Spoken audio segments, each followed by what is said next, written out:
우리가 이 지구 행성으로 신이 보내준 아름다운 여행을 왔죠. 저는 신이 보내준 이 아름다운 여행을 소풍이라고 말하기를 즐겨합니다.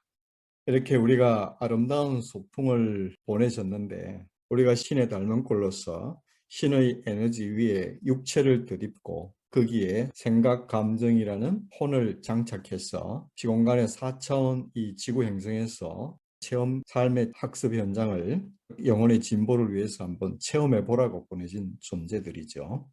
그럼 우리가 영적 진보를 위한 삶의 체험 학습 현장에 와서 욕망을 따라서 하는 길과 신성으로부터 주어진 영감을 따라서 하는 이 두 길이 있습니다. 대부분의 사람들은 자기 뜻대로 욕망을 따라서 욕망의 길로 가고 있죠. 그러다 보니까 이 지구 행성에서 주어지는 어떤 삶의 문제에서 거의 대부분 틀린 답을 낼 수밖에 없어지는데 그 틀린 답을 내는 결과가 뭐냐 하면 인생의 고통이라고 하는 것입니다. 우리가 신의 뜻대로 살면 평안이 주어지도록 사람을 만들 때 그렇게 지어놨고 설계가 되어 있어요. 그런데 우리가 그 신의 뜻에 어긋나게 살면 인과의 법칙 때문에 악업의 까르마가 쌓이고 그것이 우리 인생을 고통스럽게 한다는 그것 또한 같이 세팅이 되어 있어요. 그러다 보니까 대부분의 사람들이 가고 있는 이 욕망을 따라 사는 에고의 길, 결과는 삶의 고통이라는 것이죠. 영을 따라 사는 이 길로 갔어야 되는데 지구 행성에 주어진 게임의 규칙을 몰랐기 때문이죠. 우리가 세상의 촌수로 따지면 부부 사이는 무촌이잖아요. 그게 뭐 가장 가까운 것이죠. 대부분의 사람들의 삶을 보면 이 가장 가까운 사이에 있어서 가슴 아픈, 가슴 찢어지는 일들을 많이 경험하고 살죠. 왜 그러냐 하면 우리에게 주어진 이 인생을 어떻게 다뤄야 할지, 어떻게 살아야 하는지를 모르기 때문이죠. 시인과 촌장이 부른 이 가시나무 새는 우리들의 어떤 비탄의 노래고 우리의 참회의 노래이기도 하고요. 우리 자신의 에고를 돌아보는 노래이기도 하죠.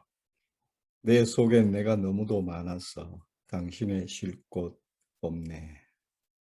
우리 속에 이 에고가 다양한 모습으로 삶에서 나타나죠. 그래서 쉴 곳을 찾는 영혼이 나에게 오지만 내가 품어줄 수가 없어서 쉴 곳이 없다는 그런 사탄이죠. 내 속엔 내가 어쩔 수 없는 어둠, 내 속에 내가 어쩔 수 없는 선악의 어둠이 있죠. 그래서 당신의 쉴 자리를 뺏고 내 속엔 내가 이길 수 없는 슬픔, 무성한 가시나무 숲 같네. 이 가시나무가 가시가 많잖아요. 내 안에 있는 가시가 얼마나 많은지 남을 비판하고 선악으로 판단하고 자유의지를 무시하고 험담하고 요구하고 이래라 저래라 하는 그 무성한 가시가 숲을 이루고 있다는 거예요. 고슴도치 사랑이라고 고슴도치가 누군가를 사랑한다고 가면 다 가시에 찔러버리니까 자기는 사랑한다고 하지만 남은 고통이 오잖아요. 그와 같이 우리 안에 수많은 가시들이 선악의 가시들이 있다는 이런 자찬이죠. 바람만 불면 어떤 환경이 오면 그 메마른 가시들이 서로 부대끼며 우러대고 내 안에 있는 승냥이와 같고 늑대와 같고 때로는 사자와 같고 호랑이와 같은 그 에고들이 남을 공격하면서 치서대고 우러대는 그래서 쉴 곳을 찾아 지쳐 날아온 어린 새들도 우리 자녀들이 어린 새들이라고 할 수 있죠. 우리 자녀들이 세상에 또 소유한 능력으로 비교당하고 고통받고 부모 품에서 좀 쉬려고 와도 또 내가 너는 왜 점수를 그것밖에 못 받느냐 학원에는 갔다 왔느냐 뭐 이래라 저래라 자유의지를 침해하고 해서 아이들도 쉬지를 못하고 가시에 찔려가지고 피를 흘리면서 외로워하고 괴로워하고 때로는 집을 나가기도 하고 저항하기도 하죠. 바람만 불면 그래서 내가 그런 나를 볼 때 환경이 이러고 오면 내 안에 선악이 자동으로 나오는 그런 나를 볼 때 우리는 또 그 양심의 가책을 받으니까 외롭고 괴롭고 또 슬픈 노래를 부르게 되잖아요. 아, 그때 그러면 안 되는데 왜 그랬을까?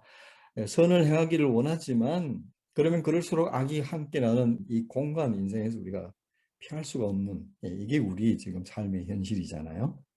그래서 내 속엔 내가 너무도 많아서 당신의 쉴 곳 없다는 이런 시인과 촌장의 노래입니다. 우리가 왜 이런 상황에 빠졌을까요? 왜 이런 슬픈 노래를 불러야 할까요?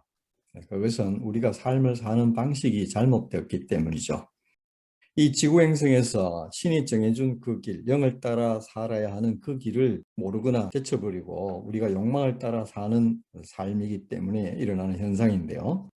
우리의 삶이 을로서의 을라로 살 수 있는 길이 있고, 을이라는 게 이제 우리나라 말로 영이라는 뜻이에요. 몸나로 살 수 있는 길이 있어요. 몸이 나라는 착각 속에서 사는 이 무지의 길을 가다 보면 여기 호랑나비 애벌레가 배추의 벌리를 끌고 먹다가 이렇게 자라가지고 꼬치 속으로 들어가서 이걸 죽음이라고 자기 자신의 소멸이라고 생각을 하게 되면 인생이 허무해지고 여기서 자연적으로 소멸에 대한 두려움이 생기죠. 이 죽음을 본능적으로 피하려고 하는 과정에서 소유와 능력을 증가시켜서 이 문제를 조금이라도 연기하거나 피하려고 하게 됩니다. 그러면 그것이 세상에서 이제 성공을 향해 가는 길인데요. 인생의 목표를 성공, 소유와 능력을 많이 가지는, 다시 말해서 성공의 목표를 두고 인생을 살아가는 길을 갈 수밖에 없어져요.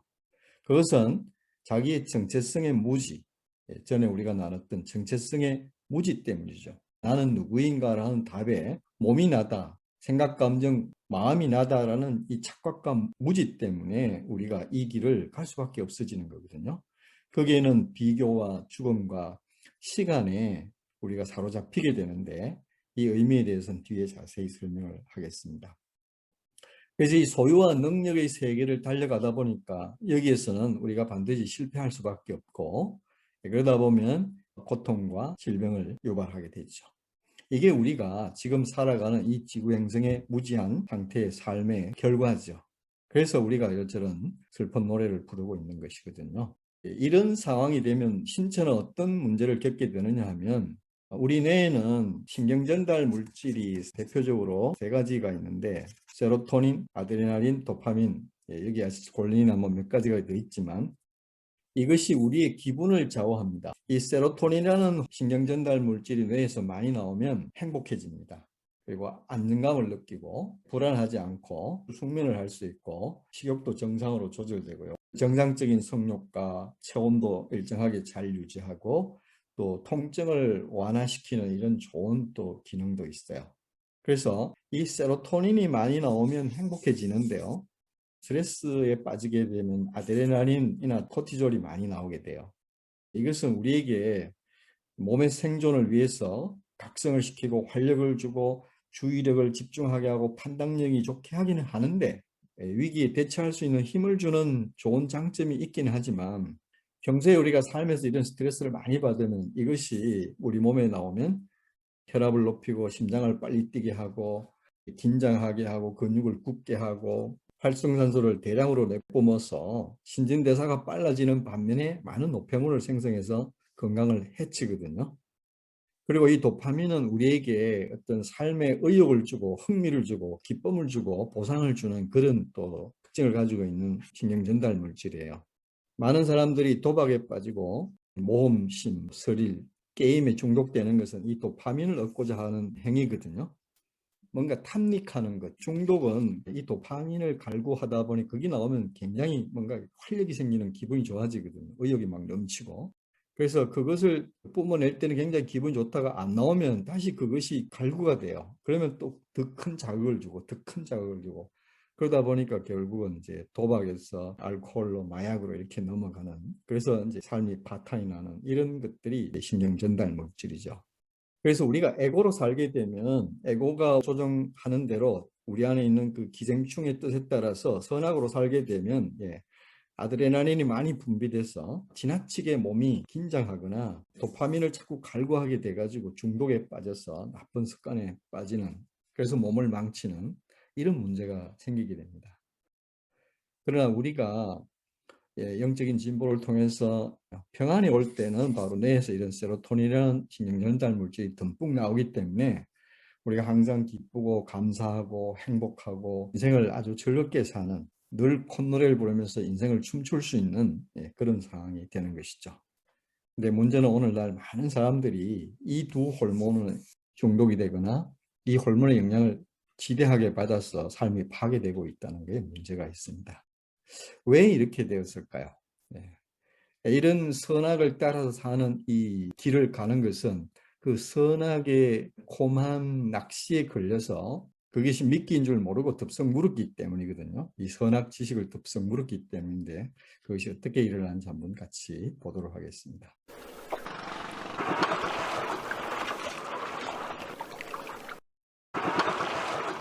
네, 낚시꾼이 이렇게 낚싯밥을 놓았는데요. 네, 여기에 먹음직하고 보암직하고 탐스러워서 탁 물게 되면 이런 현상이 생깁니다. 저 먹음직하고 보암직하고 탐스러워서 덥석 물었던 저 낚시가 저런 인생의 고통을 가지고 오는 줄 알았다면 참치가 저걸 물지 않았겠죠. 그냥 자기들끼리 아름다운 소풍을 다니고 자기들에게 정상적으로 주어진 그 양식을 먹고 살았으면 될 텐데 뭔가 이게 웬 떡이냐 하고 좋아 보여가지고 덥석 물었다가 저런 고통을 당하게 되는, 그것이 우리 인생에 있어서도 마찬가지라는 데 문제가 있습니다. 낚시꾼이 낚시를 놓을 때 바늘 3개 달려있는 이 삼복 낚시가 있는데요. 선악의 지식의 이 낚싯줄에는 3개의 미끼를 다는데 그것은 비교와 죽음과 시간이라는 이 미끼를 달아서 우리를 유혹합니다. 이것이 어떤 문제와 독소를 가지고 있는지 한번 살펴보겠습니다.